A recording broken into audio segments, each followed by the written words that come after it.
सीतामढ़ी जिला के नानपुर थाना क्षेत्र के चटगौड़ा गांव के अंदर 11 साल की नाबालिग बच्ची के साथ सामूहिक दुष्कर्म मामले को लेकर के जो पीड़ित परिवार है उससे मिलने के लिए जन स्वराज के मुखिया प्रशांत किशोर पहुंचे हैं। उनका हाल चाल जाना है और उन्होंने आश्वासन दिया है कि हर संभव मदद करेंगे हम।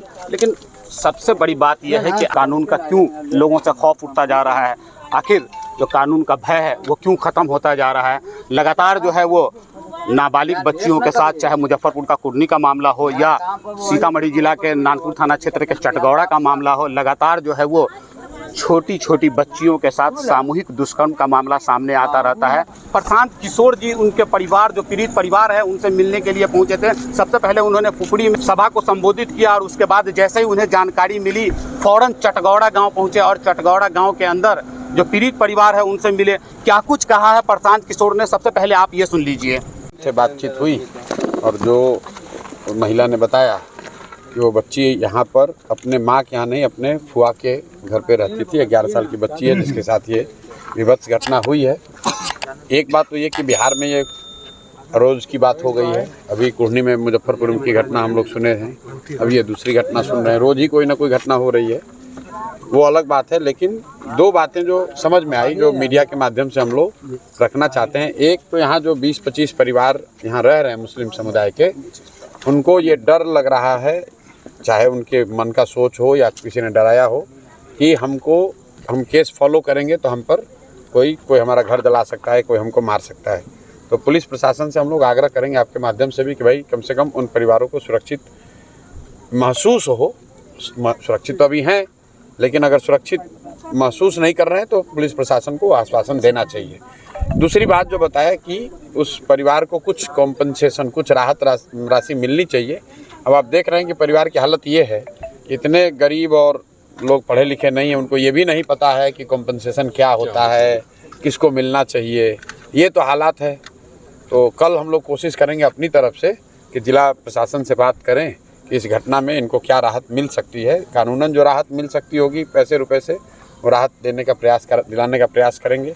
लेकिन ये स्थिति बिहार की दिखाती है। देखिए 20-25 परिवार हैं और मैंने आपके सामने पूछा कि पुरुष कहाँ हैं, तो 20 परिवार में से कोई पुरुष नहीं है। सारे बच्ची का जो पिता है वो भी कहीं बाहर बॉम्बे में मजदूरी करने गया है। ये जो हम लोग बात कर रहे हैं, बिहार में हर घर से गाँव का गाँव खाली हो गया है। महिलाएं रह गई हैं, बच्चियां रह गई हैं, बूढ़े लोग रह गए हैं। और इस तरह की जब घटना होती है तो परिवार इतना असहाय फील करता है कि वो चाह के भी कुछ नहीं कर सकते। न उनको जानकारी है, न उनको कोई मदद करने वाला है। विभत्स स्थिति है, हम कुछ ज़्यादा कह नहीं सकते हैं इसमें। लेकिन अपने से जो हो सकेगा इतना ही हो सकता है कि प्रशासन को कल एक बार बात करने की कोशिश की जाएगी कि भाई यहाँ पर कुछ सुरक्षा की व्यवस्था कर दीजिए ताकि ये परिवार वाले डरे नहीं। और दूसरा, उस बच्ची के परिवार को कुछ राहत, सरकारी अनुदान जो भी मिल सकता है वो दिया जाए। नहीं होगा तो हम लोग अपने स्तर से जो हो सकते हैं वो करेंगे। सर, जिस तरीके से ये घटना घटी है, इंसानियत शर्मसार हुई है और बताया जा रहा है कि परिवार वालों को धमकी दी जा रही है। इंसानियत शर्मसार ये पहली बार नहीं हुई है। तो बिहार में दिन में 3 बार इंसानियत शर्मसार हो रही है, 4 बार इंसानियत शर्मसार हो रही है। जब बिहार का मुखिया शारीरिक मानसिक तौर पर दिवालिया हो गया है, उसको समझ में ही नहीं आ रहा है, होश में ही नहीं है, तो यही होगा।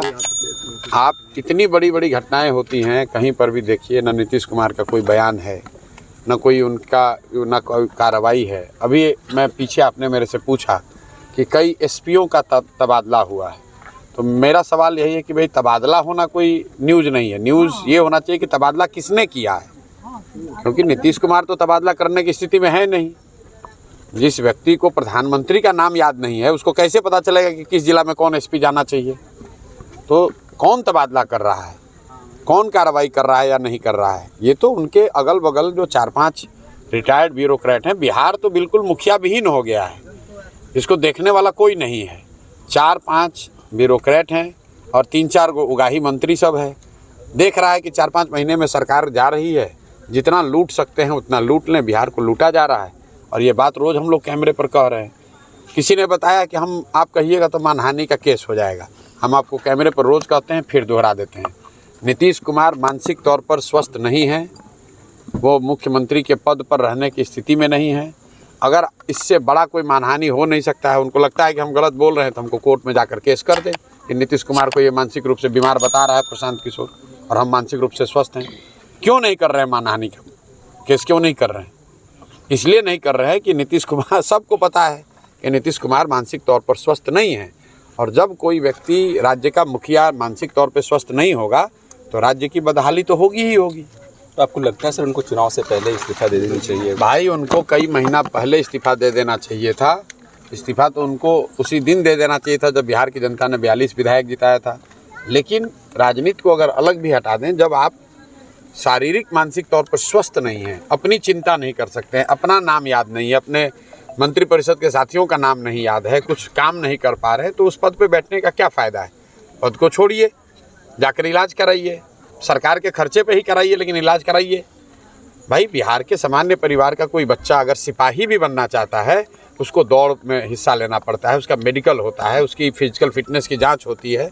ऐसा कैसे है कि 13 करोड़ लोगों का मुखिया और वो आदमी मानसिक शारीरिक तौर पर अस्वस्थ है और उसको हमने मुखिया मान कर रखा है, बना कर रखा है? इसके लिए नीतीश कुमार दोषी हैं और उससे भी ज़्यादा भाजपा वाले दोषी हैं। ये भाजपा वालों ने उनको बैठा रखा है। आपको क्या लगता है कि आपको हमको नीतीश कुमार के मानसिक स्वास्थ्य की स्थिति की जानकारी है? मोदी और अमित शाह को इसकी जानकारी नहीं है। उनको पता है कि इनकी क्या हालत है, फिर भी बैठाए हुए हैं। किसी तरह बिहार की जनता को मूर्ख बनाकर वोट लेना चाहते हैं।